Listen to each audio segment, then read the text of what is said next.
बात हो गई। जो दूसरा सबसे बड़ा सेक्टर है वहाँ पर अब लोग परेशान है कि ये हो क्या रहा है, आईटी।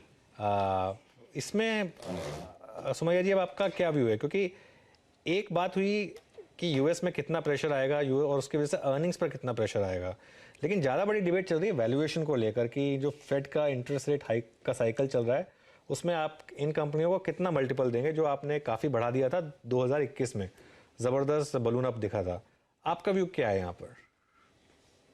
नहीं, हम लोग 2020-21 में काफी ओवरवेट था इंडेक्स के मुकाबले। और इस साल के शुरुआत में जब भारी डी रेटिंग हुई, तो तब हम भी अपना वेटेज वैसे कम कर रहे थे। बट डेफिनेटली उससे कोई अंडर परफॉर्मेंस में कंट्रीब्यूशन भी आया आईटी की वजह से। लेकिन अभी भी अगर मैं देखूं तो हम लोग के पोर्टफोलियोज में आईटी थोड़ा मामूली सा ओवरवेट ही है। हम लोगों ने उसको कोई बहुत कम एक्सपोजर वगैरह नहीं किया है। इसके पीछे के दो तीन कारण है। जैसा आपने बताया कि वैल्यूएशन हमेशा पकड़ पाना और वैल्यूएशन हमेशा प्रेडिक्ट करना बहुत मुश्किल है। फंडामेंटल्स को अगर फॉलो करेंगे तो हमारा मानना ये है कि जब भी कोई स्लो डाउन आता है, जब भी कोई नेगेटिव यूएस के बारे में कोई नेगेटिव डेवलपमेंट होती है, तो एक दो क्वार्टर डेफिनेटली ऑर्डर इनटेक्स या न्यू बिजनेस एक दो क्वार्टर स्लो हो जाता है। लेकिन अल्टीमेटली जितना जताया जाता है उतना सिक्लिकल है नहीं है। काफी सस्टेनेबल है। तो हमको लगता है कि कहीं ना कहीं पे अगले एक क्वार्टर में या कहीं ना कहीं यहाँ से फिर से अल्टीमेटली आउट परफॉर्मेंस शुरू होने की पॉसिबिलिटी है। जैसा मैंने बताया, वैल्यूएशंस को एक्यूरेटली, क्योंकि उसमें आर्ट भी है साइंस भी है, वैल्यूएशंस को एक्यूरेटली पकड़वाना मुश्किल है। लेकिन कहीं ना कहीं पे बॉटम आउट होना चाहिए अभी। चलिए, कहीं ना कहीं बॉटम आउट होना चाहिए। मार्केट इस समय थोड़ा सा इंट्राडे में अच्छा खासा प्रॉफिट टेकिंग दिखाते हुए सेंसेक्स तो रेड में आ गया है।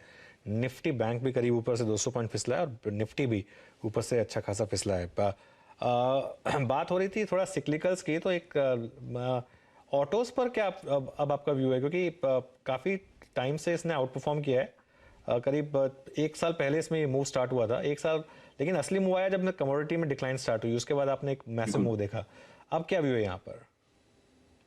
अनुज जी, हमको लगता है बरकरार रहेगा। क्योंकि अगर आप देखिए, जितने भी विश्लेषण है या जितने भी एक्सपेक्टेशंस हैं अगले थोड़े सालों के, तो डेफिनेटली ये डिबेट हो सकता है कि इलेक्ट्रिक व्हीकल्स का कितना शेयर रहेगा, इंटरनल कंबशन।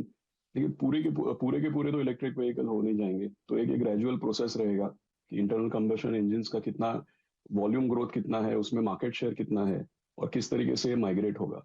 लेकिन अगर आप ओवरऑल एक बिग पिक्चर की अगर बात करें और कंज्यूमर डिस्क्रेशनरी की बात करें, तो आई थिंक हमारे यहाँ पे जर्नी स्टार्ट भी नहीं हुई है।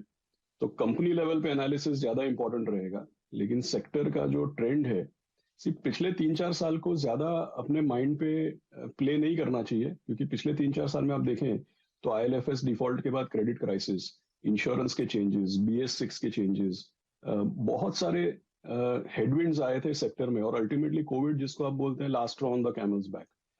तो 2017-18 से लेकर 2020 it was a series of disasters. लेकिन अगर आप थोड़ा थोड़ा बिग पिक्चर देखें, तो it is also part of consumer discretionary. हर एक कंज्यूमर डिस्क्रेशनरी में आप देखिए इजाफा हो रहा है। इसके पहले भी आप जो मैनेजमेंट से बात कर रहे थे वो कंज्यूमर डिस्क्रेशनरी का ही पिक्चर है। तो ट्रेंड तो बरकरार रहेगा, लेकिन इंडिविजुअल कंपनी लेवल पे हमको इसका विश्लेषण करना पड़ेगा। चलिए, शुक्रिया आपका, आशीष जी, समय निकाला आपने, और all the best thank you. अगले साल के लिए। तो ये थे वाइट ओक कैपिटल के आशीष सुमैया। मार्केट की तेजी पर थोड़ा सा विराम लगता हुआ और